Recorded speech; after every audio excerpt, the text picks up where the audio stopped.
வணக்கம், நான் உங்கள் அம்மா வீட்டு சமையல் மீனாட்சி. இன்னைக்கு நம்ம சூப்பரான ஆப்பம் மாவு எப்படி ஆட்டுறது அப்படின்னு தான் பார்க்க போகிறோம். ஏன்னு கேட்டிங்கன்னா, நிறைய பேர் நான் ஒரு நாள் ஆப்பம் சுட்ட உடனே அம்மா சமையலில் நம்ம ஆப்பம் மாவு எப்படி ஆட்டுறது அப்படின்னு கேட்டிருந்தீங்க. அது வந்து கரெக்டான அளவு போட்டு நம்ம ஆட்டினோம்னா ஆப்பம் வந்து ரொம்ப ரொம்ப ஈஸியாக வரும். அது தவிர இனிமேல் வந்து ஒவ்வொரு ரெசிபி, அதாவது சிங்கிள் ரெசிபி வந்து நம்ம அம்மா வீட்டு சமையலில் போடலாம் அப்படின்னு சொல்லிட்டு. ஏன்னா நம்ம அம்மா சமையலில் நிறைய வந்து அப்படியே பிளாக் மாதிரி சமைக்கிறது ஒரு சிலருக்கு புரியல அப்படின்னு கேட்டிருக்கீங்க. இதில் வந்து சிங்கிளாக போட்டால் நீங்கள் பார்த்து செய்யறதுக்கு ரொம்ப ஈஸியாக இருக்கும். நான் காலையில் 9 மணிக்கு இந்த ஆப்பம் மாவு வந்து ஊற வச்சேன். இதில் வந்து 2 அழாக்கு இட்லி அரிசி, 2 அழாக்கு பச்சரிசி கரெக்டாக அளந்து போட்டிருக்கேன். அந்த 2 அழாக்கு போட்ட உடனே 5 அழாக்கு ஆயிடுச்சு. உளுந்து பார்த்தீங்கன்னா, அதாவது 1/2 டம்ளரும் இல்லாமல் 3/4 டம்ளரும் இல்லாமல் இந்த அளவில் நம்ம போடணும். உளுந்து போட்டுட்டு உளுந்தும் அந்த அரிசியிலேயே போட்டுடலாம். அதுக்கப்புறம் பார்த்தீங்கன்னா, நம்ம வந்து வெந்தயம் வந்து 1 ஸ்பூன் வெந்தயம் வந்து போடணும். ஃபர்ஸ்டே அரிசியை வந்து நல்லா கழுவிட்டு தண்ணியை வடிச்சிட்டு நல்ல தண்ணி ஊற்றி வச்சிடணும். நானும் அப்படி தான் வச்சுருக்கேன். கிட்டத்தட்ட ஒரு 7லேருந்து 8 மணி நேரம் இந்த அரிசி வந்து ஊறணும். ஊறினதுக்கப்புறம் நம்ம ஆட்டி எடுத்தோம்னா அவ்வளோ சூப்பராக இருக்கும். இப்போ வந்து ஊற வச்சாச்சு. இப்போ நம்ம ஆப்பம் மாவு அரைக்க போயிடலாம். ஓகே, பாருங்க, இந்த மாதிரி நல்லா வந்து ஊறி இருக்கு. பாருங்க, உளுந்த காமிக்கிறேன். பாருங்க, உளுந்து நல்லா வந்து நெசுங்கணும். அந்த மாதிரி இதில் வந்து ஒரு சிலர் சாப்பாடு போடுவாங்க, ஒரு சிலர் வந்து இது அவுள் போடுவாங்க, ஒரு சிலர் வந்து பார்த்திங்கன்னா ஜவ்வரிசி போடுவாங்க. நான் வந்து இதில் எதுவுமே போடலை.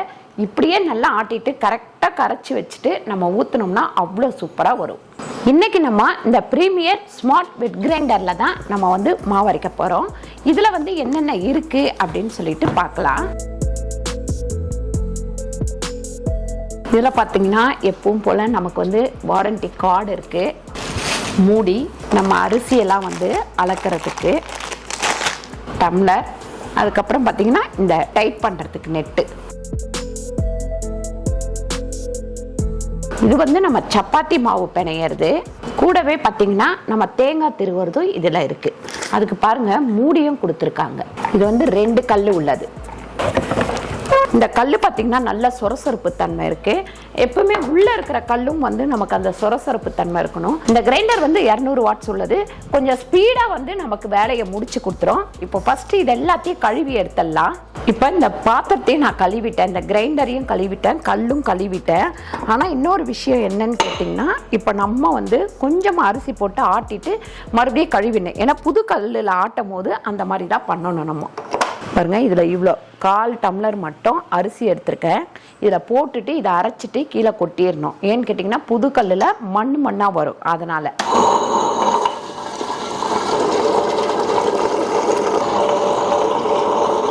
பாருங்க எவ்வளோ அழுக்காக இருக்குன்னு பாருங்கள் இந்த மாவு. அதனால் நம்ம வந்து இன்னும் கூட கொஞ்சம் நைஸாக ஆட்டிக்கலாம். இப்போ இதை மறுபடியும் வாஷ் பண்ணிவிட்டு அதுக்கப்புறமா நம்ம அரைக்க ஆரம்பிக்கலாம். இப்போ வந்து நம்ம ஆப்பம் மாவை ஆட்ட ஆரம்பிச்சிடலாம்.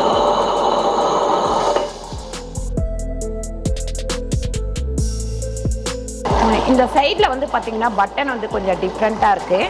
2வது ஸ்பீடாக ஓடுது. ஃபஸ்ட்டு வந்து ஸ்பீடாக ஓடுறது தான் முக்கியம் நமக்கு. எப்பவுமே இந்த மாதிரி வந்து டேபிளில் வைக்கிற கிரைண்டரில் இப்படி கொஞ்சம் கொஞ்சமாக தான் அரிசி போடணும். டபக்கடின்னு கொட்டிட்டோம் அப்படின்னா அப்படியே சிக்கிக்கிட்டு நிற்கும். கொஞ்சம் கொஞ்சமாக அரிசி போட்டு அப்படியே கொஞ்சம் கொஞ்சமாக தண்ணி ஊற்றி அரைக்க வேண்டியதுதான்.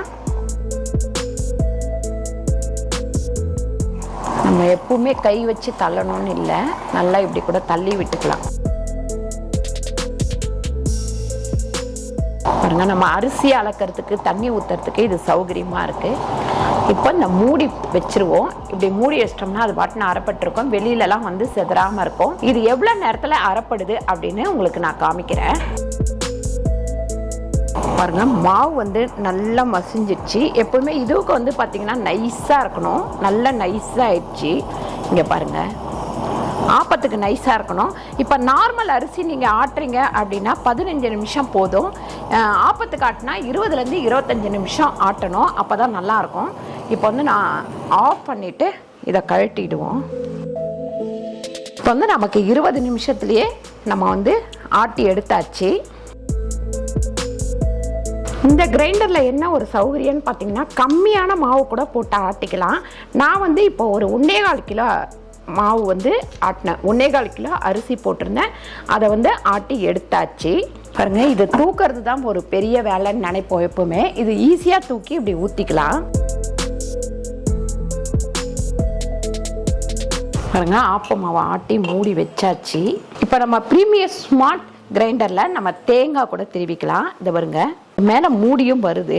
இதை எடுத்துட்டு அப்படியே நம்ம தேங்காய் திருவிக்கலாம். பாருங்க, எப்பவுமே தேங்காய் திருவும் போது இங்கே டைட்டாக பிடிச்சிக்கணும்.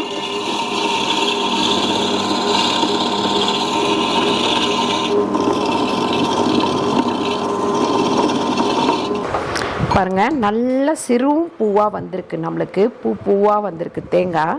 அழுத்தி பிடிச்சோம்னா டக்குன்னு வந்து திருவி முடிச்சிட்டோம். ஒரு தேங்காய் முழுசாக திருவி முடிச்சாச்சு.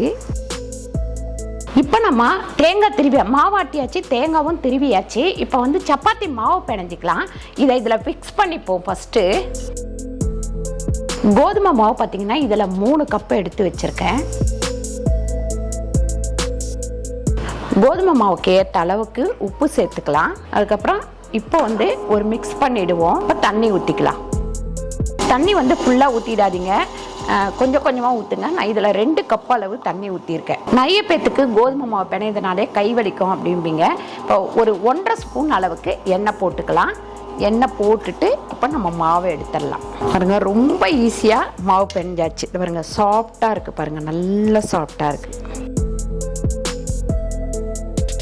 பாருங்கள், சூப்பராக சாஃப்டான ஒரு சப்பாத்தி மாவு ரெடி ஆயிடுச்சு. நம்ம வந்து ஆப்பத்துக்கு மாவு ஆட்டியாச்சு. அதுக்கப்புறம் பார்த்திங்கன்னா தேங்காய் திருவியாச்சு, சப்பாத்திக்கு மாவு பிணைஞ்சாச்சு. நைட்டு 9 மணிக்கு நான் மாவு ஆட்டி எடுத்து வச்சிட்டேன். இப்போ காலையில் 9 மணிக்கு தான் நான் எடுக்கிறேன். 6 மணிக்கு கூட எடுத்து ஊற்றலாம். நான் இப்போ தான் டிஃபன் பண்ண போகிறேன். அதனால தான் நேற்று வந்து உப்பு போடல. அதனால் இதில் வந்து 1 கிலோ மாவு இல்லைங்களா, அதனால் ஒரு 1.5 ஸ்பூன் அளவுக்கு உப்பு சேர்த்துக்கலாம். உப்பு சேர்த்துட்டு நல்லா வந்து தண்ணி ஊற்றி நல்லா மாவை வந்து மிக்ஸ் பண்ணிக்கணும். கலக்க முடியல, அதனால் கொஞ்சம் மாவு எடுத்துருவோம். எடுத்துட்டு தண்ணி ஊற்றி கலந்துக்கலாம். ஆப்ப மாவு பார்த்திங்கன்னா நல்லா தண்ணியாக கலந்துக்கணும். அப்போ தான் ஊற்றி எடுக்கும் போது நல்லா செவுந்து வரும். நமக்கு ஊற்றும் போது கேப் விடாமல் மாவு வந்து கீழே கொட்டணும். இது பாருங்க, இதுதான் நம்ம ஆப்ப மாவு. வந்து நீங்கள் ஆட்டும் போது திக்காக கூட ஆட்டிக்கங்க. ஆனால் காலையில் கலந்து ஊற்றும் போது கொஞ்சம் தண்ணியாக கரைச்சிக்கணும்.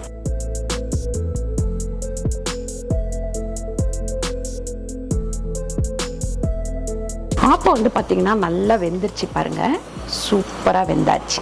இன்றைக்கி நம்ம ப்ரீமியர் ஸ்மார்ட் கிரைண்டரில் தான் நம்ம மாவு ஆட்டியிருக்கோம். வீட்டில் சிக்கனமாக ஒரு இடத்துல வைக்கணும் அப்படின்னா இந்த கிரைண்டர் வந்து ட்ரை பண்ணி பாருங்கள். இதோட லிங்க் எல்லாமே நான் கீழே கொடுக்குறேன். இந்த வீடியோ உங்களுக்கு பிடிச்சிருந்தா லைக் பண்ணுங்கள், ஷேர் பண்ணுங்கள், சப்ஸ்கிரைப் பண்ணுங்கள், ஃபேஸ்புக்கில் ஷேர் பண்ணுங்கள், மறக்காமல் கமெண்ட் பண்ணுங்கள். நன்றி, வணக்கம்.